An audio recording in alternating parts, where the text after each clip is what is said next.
കഴിഞ്ഞ 2-3 ആഴ്ചകളായി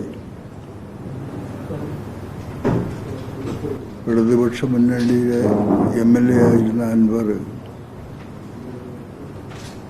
പാർട്ടിക്കും അതുപോലെ തന്നെ സംസ്ഥാന മുഖ്യമന്ത്രിക്കും അദ്ദേഹത്തിൻ്റെ പ്രൈവറ്റ് സെക്രട്ടറി ശശി അടക്കമുള്ള കുറേ പേർക്ക് അദ്ദേഹത്തിൻ്റെ ഏറ്റവും പ്രധാനപ്പെട്ട ആരോപണം പോലീസ് മേധാവിക്കെതിരായിട്ടുള്ളതായി.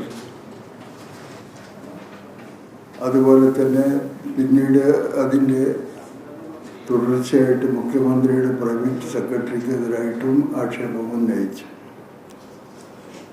ഈ ആക്ഷേപങ്ങളെല്ലാം സാധാരണഗതിയിൽ അദ്ദേഹം ഇടതുപക്ഷ മുന്നണിയുടെ ഒരു MLA എന്നുള്ള നിലയിൽ അദ്ദേഹത്തിന് അത് നേരിട്ട് മുഖ്യമന്ത്രിയോട് പറയാം, അതല്ലെങ്കിൽ അദ്ദേഹം ഉൾക്കൊള്ളുന്ന ഇടതുപക്ഷ മുന്നണിയിലെ പ്രശ്നം ഉന്നയിക്കാം. ഇതൊന്നുമില്ലാതെ പരസ്യമായിട്ടുള്ള പത്രപ്രസ്താവനയാണ് ആദ്യമായി അദ്ദേഹത്തിൽ നിന്നുണ്ടായത്.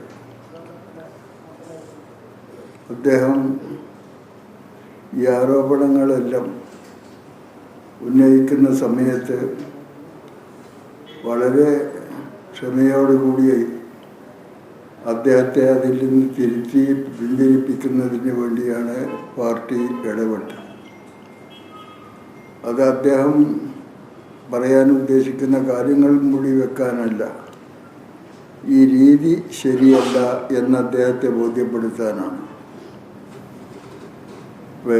പോലീസ് മേധാവിക്കെതിരായിട്ടുള്ള ആക്ഷേപം ഉന്നയിച്ച് അത് സംബന്ധിച്ച് അദ്ദേഹത്തിൻ്റെ പരാതി ഗവൺമെൻറ് സ്വീകരിക്കുന്നു. സാധാരണഗതിയിൽ അദ്ദേഹത്തിന് മുഖ്യമന്ത്രിക്ക് ആ പരാതി കിട്ടിയാൽ മുഖ്യമന്ത്രിക്ക് പെട്ടെന്ന് തീരുമാനമെടുക്കാൻ കഴിയില്ല. അത് സംബന്ധിച്ചുള്ള കാര്യങ്ങൾ അന്വേഷിക്കുന്നതിന് വേണ്ടി സംവിധാനമുണ്ട്. ആ സംവിധാനത്തിലൂടെ അന്വേഷണം നടത്തി അതിൻ്റെ അടിസ്ഥാനത്തിൽ ആരോപണം ശരിവെക്കുന്നതാണെന്നുണ്ടെങ്കിൽ തീർച്ചയായിട്ടും നടപടി വേണം. അതല്ലെങ്കിൽ അതിൻ്റെ വസ്തുത അദ്ദേഹത്തെ ബോധ്യപ്പെടുത്തണം. ഇതാണ് സാധാരണഗതിയിൽ നടക്കാറുള്ളത്.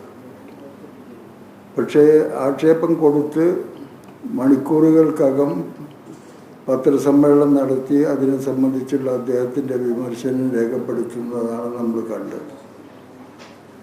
അതുപോലെ തന്നെ മുഖ്യമന്ത്രിയുടെ പ്രൈവറ്റ് സെക്രട്ടറി അദ്ദേഹത്തെക്കുറിച്ച് പാർട്ടി സെക്രട്ടറിക്ക് പരാതി നൽകിയിട്ടുണ്ട് എന്നുള്ളതാണ് ആദ്യം പറഞ്ഞത്. പിന്നീട് പറയാൻ ഉദ്ദേശിക്കുന്നുണ്ട്, പരാതി തയ്യാറാക്കിയിട്ടുണ്ട് എന്ന് പറഞ്ഞു.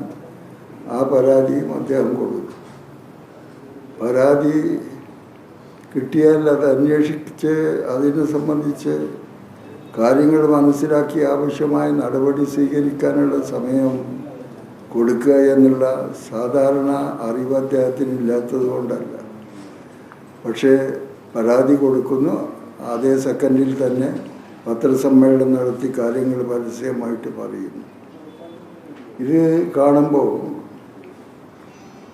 എന്തോ ഒരു ഗൂഢ ഉദ്ദേശത്തോടു കൂടി പുറപ്പെട്ടതാണ് എന്നുള്ളത് സംശയിക്കും. അതല്ലെങ്കിൽ 8-9 കൊല്ലത്തോളം അദ്ദേഹം ഇടതുപക്ഷ മുന്നണിയുടെ MLA ആയിട്ട് പ്രവർത്തിച്ചിട്ടുണ്ട്. ഈ കാലത്തിനിടയിൽ ഒരു തവണയെങ്കിലും ഇത്തരത്തിലുള്ള ഏതെങ്കിലും തരത്തിലുള്ള ഒരു ആരോപണം അദ്ദേഹം പാർട്ടിയിലോ അതല്ലെന്നുണ്ടെങ്കിൽ പൊതുവേദികളിലോ പറയുന്നതായി കേട്ടിട്ടില്ല.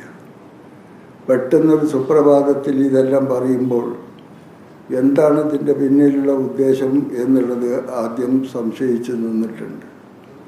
പക്ഷെ പിന്നീട് അദ്ദേഹത്തിൻ്റെ കൂടെ നിൽക്കുന്ന ശക്തികളെ കണ്ടപ്പോൾ കാര്യം വ്യക്തമായി. പിന്നിൽ ഒരു ഗവൺമെൻറ് വിരുദ്ധ പാർട്ടി വിരുദ്ധ ശക്തികൾ ഒത്തുകൂടിയിട്ടുണ്ട്. അവരുടെ ഗൂഢാലോചനയിൽ നിന്നാണ് ഇത്തരം കാര്യങ്ങൾ മുഴുവനും പുറത്തു വരുന്നത് എന്നുള്ളത് പിന്നീട് ബോധ്യപ്പെട്ടു. ഇതാണുള്ളത്.